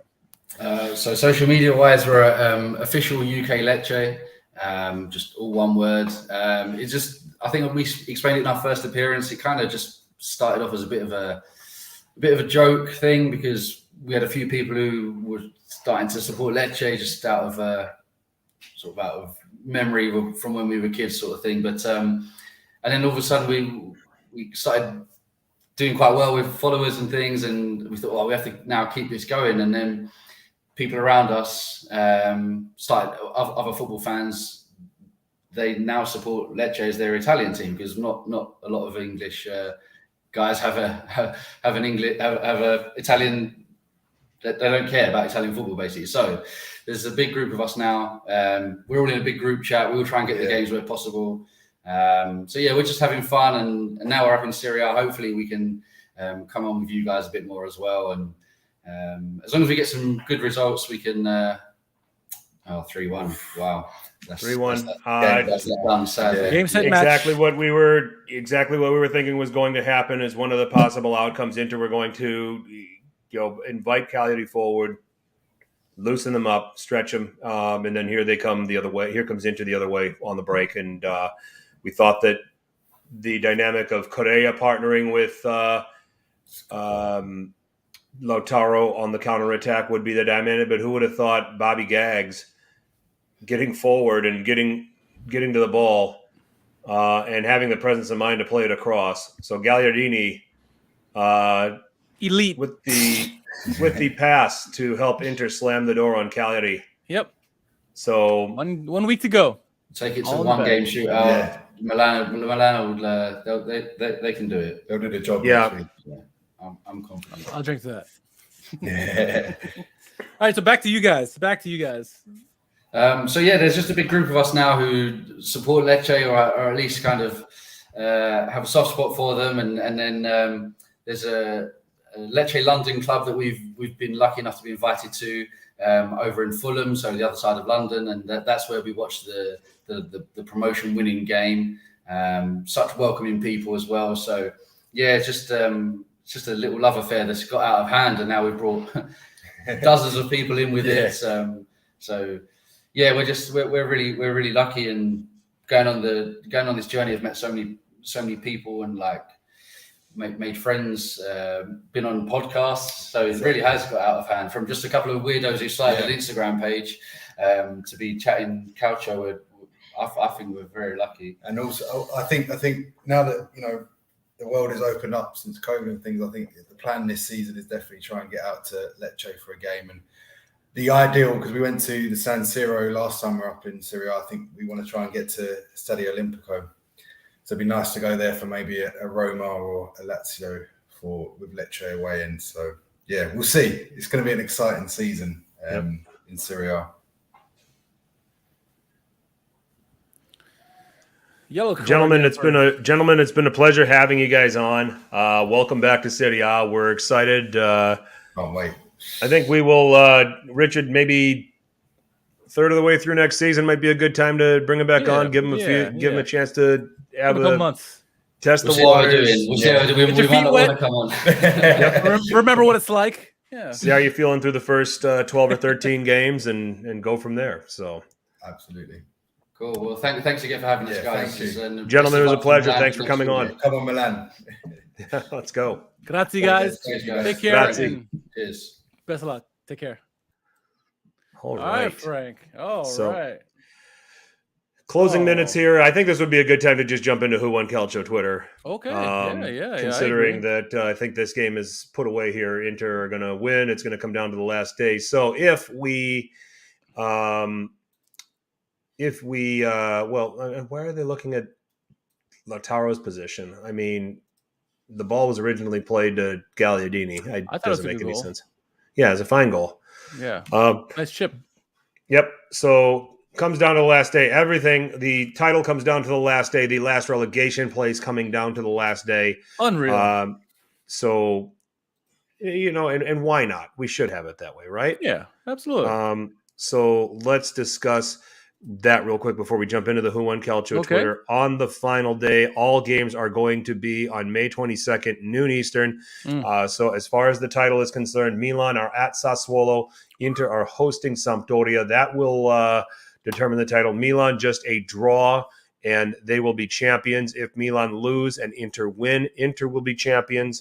So that's how that shakes out. Salernitana will play host to Udinese. Needing to, a win means they're safe, I believe, as it pertains to Cagliari. Let's see here.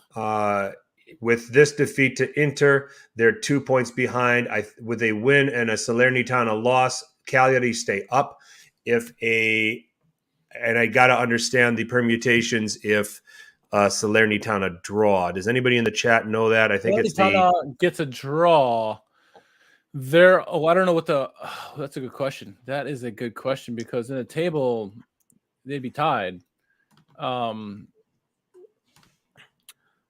is a good question. I'm going to look it up as quick as I can here. Yeah. Okay, so Salernitana and Cagliari played to a 1-1 draw on May 8th.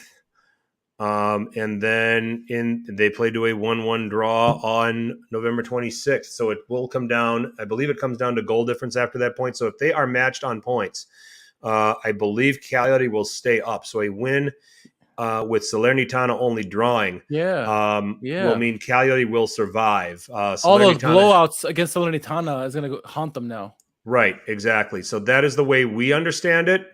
So again, let's go through this. Okay, for the title, Milan champions with only a draw against Sassuolo. Inter must win at home against Sampdoria. Milan must lose at Sassuolo. That's how Inter are champions. You go to the last relegation place. Salernitana with a win, they survive, and a win at home over Udinese.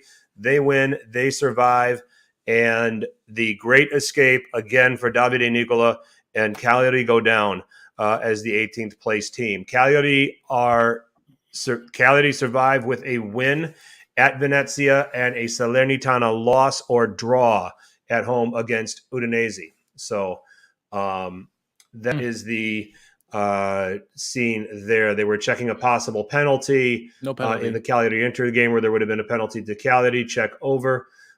So no, doesn't look like there's going to be any late drama here in Sardinia. In fact, it's Correa on the counter.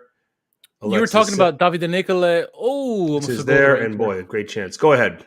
I was going to say, you were talking about Davide Nicola there and what he's done this year. He should definitely be nominated for one of the managers of the year. I argue that Allegri should be in that mix as well. Obviously, Inzaghi and Pioli are going to take the cherry on the top, right? And I think, honestly, given the teams that they have, no matter what, I argue Pioli is manager of the year because you could argue that this is one of the most least talented Scudetto teams if Milan wins with Pioli. And that would be solely all on the manager, what he's done. Obviously, Maldini and Elliott, they get credit, but Pioli with a team that has salsicha maker, Salamakers. You have Messias. You have Krunic, who starts a lot of games. These guys are like your predominant starters and week in and week out. And look at the talent through this team. There's no really like superstar on this team.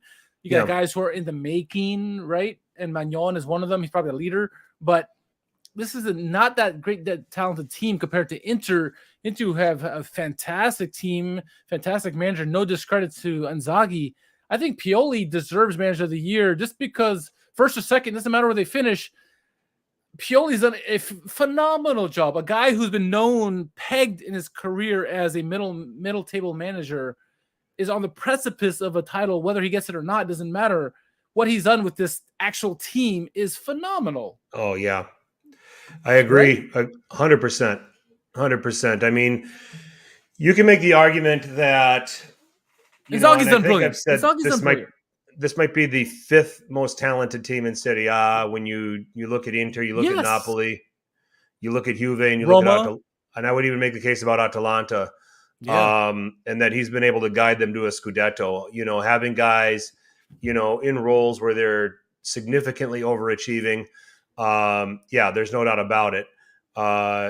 It's been a special season, and boy, just how critical is winning the Scudetto. They get to be a seeded team in the draw for the Champions League in the fall instead of sitting in pot 4 where they wind up in a difficult group. They could still be in a difficult group, sure, but their chances of that reduce greatly with being among the seeded teams, where they're not going to have to worry about a Real Madrid, whoever wins the Premier League, Bayern Munich. They're all off the table as far as the Champions League draw is concerned for the first round of games, which could enhance their chances of qualifying.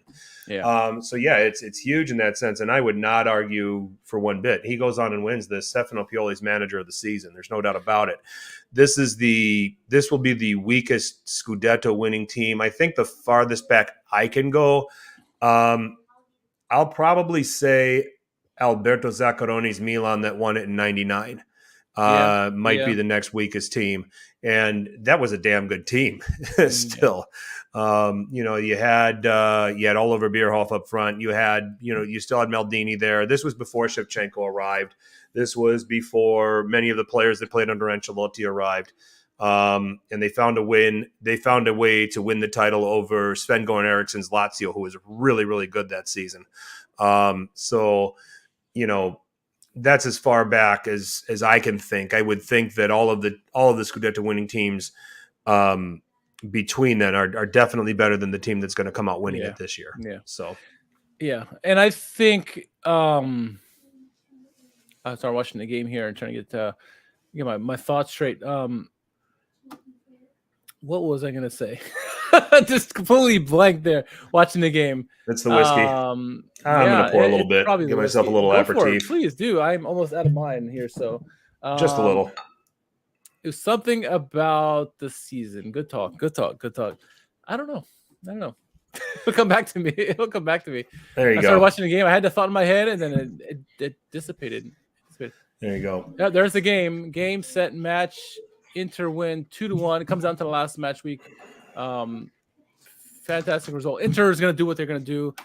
Cagliari, they're on thin ice, like you said. They're coming down to the last weekend. They have to get a favorable result against Salernitana or compared to Salernitana. So, I don't know. I mean, if you look at it on the whole, I think Cagliari and Genoa deserve to go down because they have more of the talented teams compared to Salernitana, and they need to be set, honestly. But we'll see. It's going to be tough here going forward. I don't know. Yep. They've underachieved significantly. So, all right. Well, let's get on with Who Won Calcio Twitter. There was something I want to talk about for whole coaching, but it'll get back to me. But let's move forward. It'll probably jog you as we go through these nominations. It probably will. Let's start off with Art Morelli, these days known as Cosa Nostradamus, and he says, this is hashtag Juve Merda. So this is where I keep the 2021 Juve trophies. Nice. Oh, poor Juve. Officially no titles this year. All right, in an entry here that is the pot calling the kettle black. Il Gobo 2002 with a picture saying Inter players applauding their teammates who helped them over the line tonight. Bravo. Yeah, Juventus. You gotta be careful with what you say there. Yeah. It's funny. It's funny. I think that somebody came back. At Aka in the replies at D_Aka goes, oops, what is this? And it's Juventus players applauding the referees. So I see it. I see it there. Very good. All right, moving on. CR7 Rap Rhyme says, quote, Mourinho, Cristiano Ronaldo is the best I've ever seen. Zidane, Cristiano is the best ever player in history. Ancelotti, Cristiano is the best player ever. Allegri, we'll build a team around Dybala. All right. There you go. At Haunt Forza IM, Dybala when the game ends. It's Ronaldinho as a Milan player posing with the Barcelona team. I'll never forget that. All right. We already did you nominated art, so I'm moving on to the Big Show. Big Show. Oh my goodness. So first he says it's a Milan fan saying you're the best, and the Juventus fan saying no, you are, and then they make out. Okay. Oh, Big Show. The Big Show has been on a tear lately with these. Yes. All right. Out of context football at No Context Footy. It is Donnarumma on a bike, and then he tries to put a stick in the spokes, and then he falls off the bike. Injuring himself. Gotta love it. Gotta love it. All right, moving on. This is nominated by Giovanni Milano. So Representative Cawthorn says, imagine if we spent $40 billion on the veterans. And Art Morelli says, this is the opening sentence in Antonio Conte's UEFA Pro license thesis. He loves his veterans, Antonio Conte, with Vidal and all the guys he's got 30 years. Oh, my goodness. Fair point. All right, Napoleonismo. We've got a caged up coffin. Jesus, what did this guy do? And we've got Napoleonismo saying Agnelli making sure Raiola doesn't show up for the Pogba negotiations. Wow. Too soon? And this, wow. You mentioned that the Who Won Calcio Twitter would jog my memory, and there it is. What I was going to ask you about is Raiola, because Raiola obviously passed away, and it's unfortunate that he lost, and the big loss to football. However, I think the Erling Haaland move to Man City will be a precedent for the elite player going forward. And so what I mean by that is Erling Haaland very much controlled what he did, where he went. It wasn't so how we know football now with transfers is that the teams very much control everything, right? Who goes where the money goes, and this and that. Erling Haaland has certainly broke the mold, and he's an elite player, or in that quote unquote elite player mold, where because of what he brings, the potential is exponential. And so he can dictate where he goes. And so what he does is he tells teams where he's at that I will sign with you if you put a release clause. So with Dortmund, it was 75 million euros. With Salzburg, it was something like 30 million euros. So you put a release clause as part of the contract, and then you pay the agent, normal, Raiola. You pay his father, which is so. An example, Erling Haaland, when he went from Salzburg to Dortmund, his dad got paid 10 million euros a year. Raiola got paid 10 million euros a year, and he got paid with incentives. If he made certain, goals throughout the year, he would get paid. And Dortmund didn't really have to pay that much to get him from Salzburg. Same thing, Man City. They're only paying 60 million potentially for Erling Haaland, but his dad's going to get a lot of money. Raiola's company is going to get money. And so I think going forward, the team, the players like a Haaland, like a Mbappe, maybe Donnarumma, I don't know. They can dictate where they go going forward. And so the player is going to have a lot more power as opposed to the teams having power. Before it was what team has the most money. Now it's about what player can pay the release clause and then pay the player, agent, and family. I think that's the mold going forward for the elite of the elite. What are your thoughts on that, Frank? Because I think that's good for the players going forward, possibly for the game, because more teams can get on X player They just have to have the funds to be able to fund the team, whether it be the family member or the agent or the player himself, as opposed to whoever has the most money has to buy them, right? So in this instance, whoever had 60 million euros or 75 million euros, whatever you want to read it as, whoever had that much money is in the hunt, and Erling Haaland knows which teams these are, and then from there he can pick who he wants to go to. What are your thoughts on the potential change in landscape with where the Erling Haaland deal goes and Raiola ultimately? I think it helps increase. To me, it's going to help increase the players' chances of the transfer being successful. You might see flops less and less. I mean, was the player really interested in going to X club just because the two clubs reached an agreement, for the purchase price of the player? I think that you want to have the player's input. You want the player ultimately is going to need to be happy. You don't want to, invest 80 million in someone to come over and then they don't want to be there. So that's what I see from it. And I think it makes sense to give the player more power, which under this scenario, it appears to be the case. Yeah, I agree. And it only happens with the elite of the elite, right? And Erling Haaland can command this.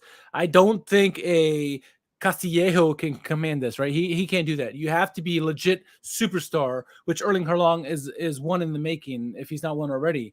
Yeah. So it's a very sample size is very limited, but I think those who had the potential to do that, Mbappe is one of them certainly, and there's a couple others you can probably name out there. Yeah, I think it's to the benefit, and why not? Because so many years it's been the team that has the most money is the one who's going to make it have a say, and now at least yes, it is the teams that have the most money, right? But at least it puts much more teams involved, right? Before it was just like, who paid top dollar? Now it's like, okay, you paid a release clause, and what are you going to give my family and my team? Right. And so at least you have a few more teams involved now. And so I think the players deserve it after the teams have been screwing people over for so long. So, but that's my 2 cents. And thank you. It jogged my memory, the Who's Won Calcio Twitter. So yep. I digress. Let's move on. All right. We have one more entry. It's Napoleonismo again being nominated by @Milanista_TO.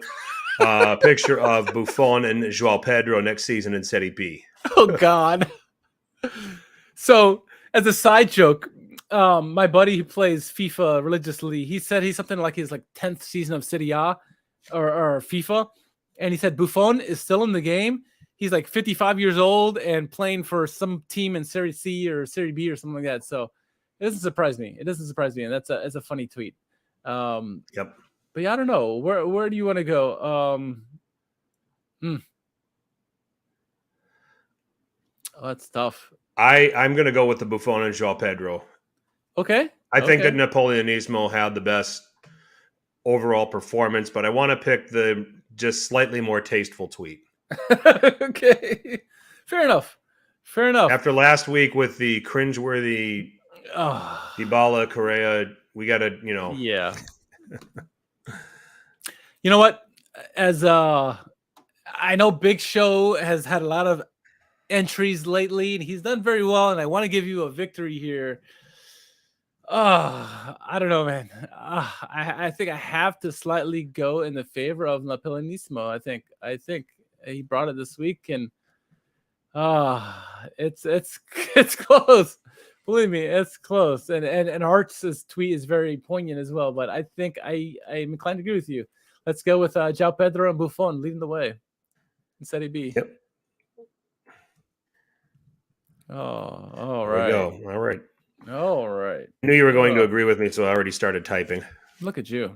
Save some time. So with that, we're going to put a bow on this edition of Serie A Sit Down. Chad, thank you so much for hanging out with us while we were interviewing with the U.S. Lecce fans UK, as well as tuning into the intergame, seeing if we as Milan fans were going to be celebrating the Scudetto. Celebrations are on hold for another week, and the Scudetto is not even Milan's yet. So, Richard, anything else to shamelessly plug? Nope. I had a good weekend. I despite testing positive for COVID, which I was going to say, you had COVID. How did you have a good weekend?